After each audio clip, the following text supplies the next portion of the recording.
Chapter 6. The training center has a tower designed exclusively for the tributes and their teams. This will be our home until the actual games begin. Each district has an entire floor. You simply step onto an elevator and press the number of your district. Easy enough to remember.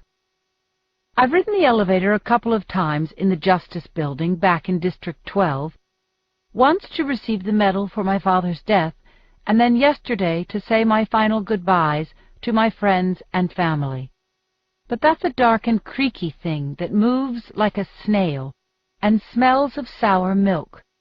The walls of this elevator are made of crystal so that you can watch the people on the ground floor shrink to ants as you shoot up into the air. It's exhilarating, and I'm tempted to ask Effie Trinket if we can ride it again, but somehow that seems childish. Apparently, Effie Trinket's duties did not conclude at the station. She and Haymitch will be overseeing us right into the arena. In a way, that's a plus, because at least she can be counted on to corral us around to places on time, whereas we haven't seen Haymitch since he agreed to help us on the train. Probably passed out somewhere. Effie Trinket, on the other hand, seems to be flying high. We're the first team she's ever chaperoned that made a splash at the opening ceremonies. That was She's amazing. complimentary about not just our costumes, but how we conducted ourselves. And to hear her tell it, Effie knows everyone who's anyone in the capital, and has been talking us up all day, trying to win us sponsors. "I've been very mysterious, though," she says, her eyes squint half shut. "Because, of course, Haymitch hasn't bothered to tell me your strategies. But I've done my best with what I had to work with. How Katniss sacrificed herself for her sister. How you both successfully struggled to overcome the barbarism of your district." Barbarism?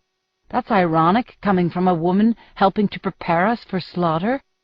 And what's she basing our success on? Our table manners? "Everyone has their reservations, naturally, you being from the cold district, but I said, and this was very clever of me, I said, well, if you put enough pressure on coal, it turns to pearls." Effie beams at us so brilliantly that we have no choice but to respond enthusiastically to her cleverness, even though it's wrong. Coal doesn't turn to pearls. They grow in shellfish. Possibly she meant coal turns to diamonds, but that's untrue, too. I've heard they have some sort of machine in District 1 that can turn graphite into diamonds, but we don't mine graphite in District 12. That was part of District 13's job, until they were destroyed. I wonder if the people she's been plugging us to all day either know or care. "Unfortunately, I can't seal the sponsor deals for you. Only Haymitch can do that," says Effie grimly. "But don't worry. I'll get him to the table at gunpoint if necessary." Although lacking in many departments, Effie Trinket has a certain determination I have to admire. My quarters are larger than our entire house back home. They are plush, like the train car, but also have so many automatic gadgets that I'm sure I won't have time to press all the buttons. The shower alone has a panel with more than 100 options you can choose, regulating water temperature, pressure, soaps, shampoos, scents, oils, and massaging sponges. When you step out on a mat, heaters come on that blow dry your body. Instead of struggling with the knots in my wet hair, I merely place my hand on a box that sends a current through my scalp, untangling, parting, and drying my hair almost instantly. It floats down around my shoulders in a glossy curtain. I program the closet for an outfit to my taste. The windows zoom in and out on parts of the city at my command. You need only whisper a type of food from a gigantic menu into a mouthpiece, and it appears, hot and steamy, before you in less than a minute. I walk around the room eating goose liver and puffy bread until there's a knock on the door, Effie's calling me to dinner. Good. I'm starving. Peeta, Cinna, and Portia are standing out on a balcony that overlooks the Capitol when we enter the dining room. I'm glad to see the stylists, particularly after I hear that Haymitch will be joining us. A meal presided over by just Effie and Haymitch is bound to be a disaster. Besides, dinner isn't really about food, it's about planning out our strategies, and Cinna and Portia have already proven how valuable they are. A silent young man, dressed in a white tunic, offers us all stemmed glasses of wine. I think about turning it down, but I've never had wine, except the homemade stuff my mother uses for coughs, and when will I get a chance to try it again? I take a sip of the tart, dry liquid, and secretly think it could be improved by a few spoonfuls of honey. Haymitch shows up just as dinner is being served. It looks as if he's had his own stylist, because he's clean and groomed and about as sober as I've ever seen him. He doesn't refuse the offer of wine, but when he starts in on his soup, I realize it's the first time I've ever seen him eat. Maybe he really will pull himself together long enough to help us. Cinna and Portia seem to have a civilizing effect on Haymitch and Effie. At least they're addressing each other decently. And they both have nothing but praise for our stylist's opening act. While they make small talk, I concentrate on the meal. Mushroom soup, bitter greens with tomatoes the size of peas, rare roast beef sliced as thin as paper, noodles in a green sauce, cheese that melts on your tongue, served with sweet blue grapes. The servers, all young people, dressed in white tunics like the ones who gave us wine, move wordlessly to and from the table, keeping the platters and glasses full. About halfway through my glass of wine, my head starts feeling foggy, so I change to water instead. I don't like the feeling and hope it wears off soon. How Haymitch can stand walking around like this full time is a mystery. I try to focus on the talk, which has turned to our interview costumes, when a girl sets a gorgeous-looking cake on the table and deftly lights it. It blazes up, and then the flames flicker around the edges a while until it finally goes out. I have a moment of doubt. What makes it burn? Is it alcohol? I say, looking up at the girl. That's the last thing Oh, I know you! I can't place a name or time to the girl's face, but I'm certain of it. The dark red hair, the striking features, the porcelain white skin. But even as I utter the words, I feel my insides contracting with anxiety and guilt at the sight of her, and while I can't pull it up, I know some bad memory is associated with her. The expression of terror that crosses her face only adds to my confusion and unease. She shakes her head in denial quickly and hurries away from the table. When I look back, 4 adults are watching me like hawks. "Don't be ridiculous, Katniss! How could you possibly know an Avox?" snaps Effie. "The very thought!" "What's an Avox?" I ask stupidly. "Someone who committed a crime. They cut her tongue so she can't speak," says Haymitch. "She's probably a traitor of some sort. Not likely you'd know her." "And even if you did, you're not to speak to one of them unless it's to give an order," says Effie. "Of course, you don't really know her." But I do know her, and now that Haymitch has mentioned the word traitor, I remember from where.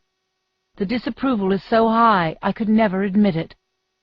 "No, I guess not. I stammer, and the wine is not helping. Peeta snaps his fingers. "Delly Cartwright! That's who it is. I kept thinking she looked familiar as well. Then I realized she's a dead ringer for Delly." Delly Cartwright is a pasty-faced, lumpy girl with yellowish hair who looks about as much like our server as a beetle does a butterfly. She may also be the friendliest person on the planet. She smiles constantly at everybody in school, even me. I've never seen the girl with the red hair smile. but I jump on Peeta's suggestion gratefully. "Of course, that's who I was thinking of.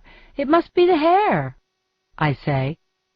"Something about the eyes, too," says Peeta. The energy at the table relaxes. "Oh, well, if that's all it is," says Cinna. "And yes, the cake has spirits, but all the alcohol is burned off. I ordered it specially in honor of your fiery debut." We eat the cake and move into a sitting room to watch the replay of the opening ceremonies that's being broadcast. A few of the other couples make a nice impression, but none of them can hold a candle to us. Even our own party lets out an "ah" as they show us coming out of the remake center. "Whose idea was the hand-holding?" asks Haymitch. "Cinna's," says Portia. "Just the perfect touch of rebellion," says Haymitch. "Very nice." Rebellion? I have to think about that one a moment. But when I remember the other couples, standing stiffly apart, never touching or acknowledging each other, as if their fellow tribute did not exist, as if the games had already begun, I know what Haymitch means. Presenting ourselves not as adversaries, but as friends, has distinguished us as much as the fiery costumes. "Tomorrow morning is the first training session. Meet me for breakfast, and I'll tell you exactly how I want you to play it," says Haymitch to Peeta and I. "Now, go get some sleep while the grown-ups talk." Peeta and I walk together down the corridor to our rooms. When we get to my door, he leans against the frame, not blocking my entrance exactly, but insisting I pay attention to him. "So, Deli Cartwright. Imagine finding her look-alike here." He's asking for an explanation, and I'm tempted to give him one. We both know he covered for me, so here I am in his debt again. If I tell him the truth about the girl, somehow that might even things up. How can it hurt, really? Even if he repeated the story, it couldn't do me much harm. It was just something I witnessed, and he lied as much as I did about Deli Cartwright. I realize I do want to talk to someone about the girl, someone who might be able to help me figure out her story. Gale would be my first choice, but it's unlikely I'll ever see Gale again. I try to think if telling Peeta could give him any possible advantage over me, but I don't see how. Maybe sharing a confidence will actually make him believe I see him as a friend. Besides, the idea of the girl with her maimed tongue frightens me. She has reminded me why I'm here. Not to model flashy costumes and eat delicacies, but to die a bloody death while the crowds urge on my killer. To tell or not to tell? My brain still feels slow from the wine. I stare down the empty corridor as if the decision lies there. Peeta picks up on my hesitation. "Have you been on the roof yet?" I shake my head. "Cinna showed me.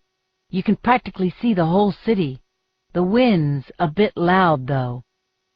I translate this into, "No one will overhear us talking," in my head. You do have the sense that we might be under surveillance here. "Can we just go up?" "Sure, come on," says Peeta. I follow him to a flight of stairs that lead to the roof. There's a small dome-shaped room with a door to the outside. As we step into the cool, windy evening air, I catch my breath at the view. The Capitol twinkles like a vast field of fireflies. Electricity in District 12 comes and goes. Usually we only have it a few hours a day. Often the evenings are spent in candlelight. The only time you can count on it is when they're airing the games, or some important government message on television that it's mandatory to watch. But here there would be no shortage ever. Peeta and I walk to a railing at the edge of the roof. I look straight down the side of the building to the street, which is buzzing with people. You can hear their cars, an occasional shout, and a strange metallic tinkling. In District 12, we'd all be thinking about bed right now. I asked Cinna why they let us up here. Weren't they worried that some of the tributes might decide to jump right over the side? Says Peeta. What'd he say? I ask. You can't, says Peeta.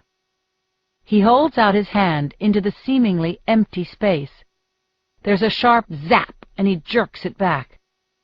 Some kind of electric field throws you back on the roof.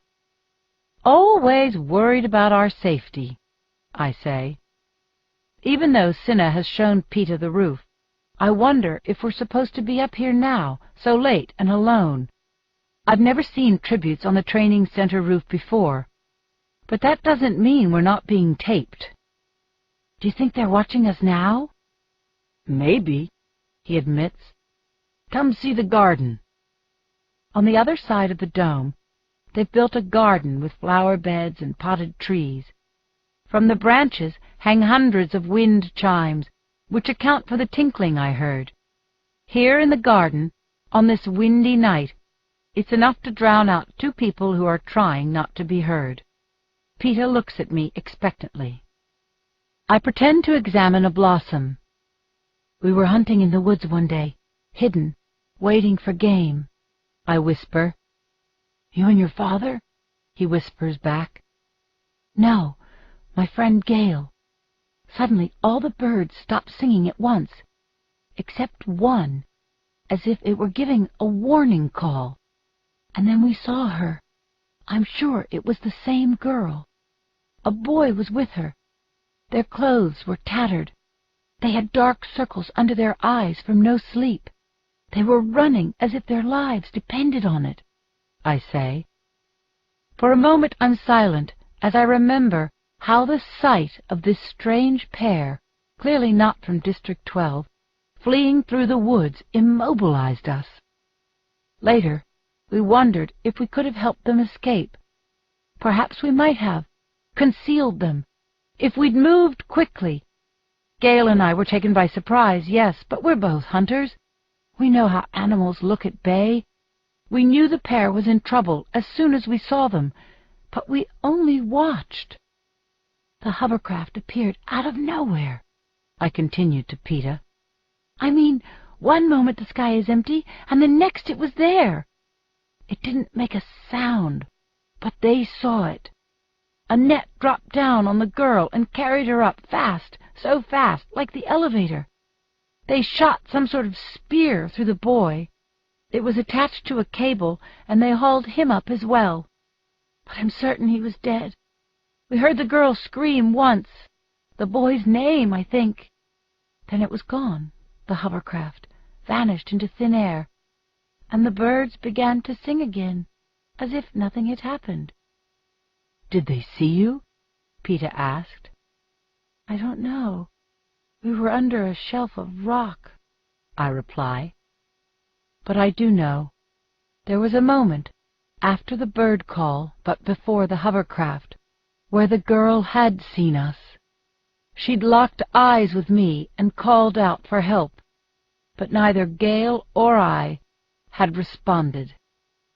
You're shivering, says Peeta. The wind and the story have blown all the warmth from my body. The girl's scream, had it been her last? Peeta takes off his jacket and wraps it around my shoulders. I start to take a step back, but then I let him, deciding for a moment to accept both his jacket and his kindness. A friend would do that, right? They were from here? He asks, and he secures a button at my neck. I nod. They'd had that capital look about them, the boy and the girl. Where do you suppose they were going? He asks. I don't know that, I say. District 12 is pretty much the end of the line. Beyond us, there's only wilderness, if you don't count the ruins of District 13 that still smolder from the toxic bombs. They show it on television occasionally just to remind us. Or why they would leave here. Haymitch had called the Avoxes traitors. Against what? it could only be the capital. But they had everything here, no cause to rebel. "I'd leave here," Peter blurts out. Then he looks around nervously. It was loud enough to hear above the chimes. He laughs. "I'd go home now if they'll let me. But you have to admit, the food's prime." He's covered again. If that's all you heard, it would just sound like the words of a scared tribute, not someone contemplating the unquestionable goodness of the capital. "It's getting chilly. We better go in," he says. Inside the dome it's warm and bright. His tone is conversational. "Your friend Gale. He's the one who took your sister away at the reaping." "Yes. Do you know him?" I ask. "Not really. I hear the girls talk about him a lot. I thought he was your cousin or something. You favor each other," he says. "No, we're not related," I say. Peter nods, unreadable. "Did he come to say goodbye to you?" "Yes," I say, observing him carefully. "So did your father. He brought me cookies." Peter raises his eyebrows, as if this is news. But after watching him lie so smoothly, I don't give this much weight. "Really? Well, he likes you and your sister. I think he wishes he had a daughter instead of a house full of boys." The idea that I might ever have been discussed around the dinner table, at the bakery fire, just in passing in Peter's house, gives me a start. It must have been when the mother was out of the room. "He knew your mother when they were kids," says Peter. Another surprise, but probably true. "Oh, yes, she grew up in town," I say. It seems impolite to say that she never mentioned the baker, except to compliment his bread. We're at my door. I give back his jacket. "See you in the morning, then." "See you," he says, and walks off down the hall. When I open my door, the red-headed girl is collecting my unitard and boots from where I left them on the floor before my shower. I want to apologize for possibly getting her in trouble earlier, but I remember I'm not supposed to speak to her unless I'm giving her an order. "Oh, sorry," I say. "I was supposed to get those back to Cinna. I'm sorry. Can you take them to him?" She avoids my eyes, gives a small nod, and heads out the door. I'd set out to tell her I was sorry about dinner, but I know that my apology runs much deeper, that I'm ashamed I never tried to help her in the woods, that I let the capital kill the boy and mutilate her without lifting a finger, just like I was watching the games. I kick off my shoes and climb under the covers in my clothes. The shivering hasn't stopped. Perhaps the girl doesn't even remember me, but I know she does. You don't forget the face of the person who was your last hope. I pull the covers up over my head, as if this will protect me from the red-headed girl who can't speak. But I can feel her eyes staring at me, piercing through walls and doors and bedding. I wonder if she'll enjoy watching me die.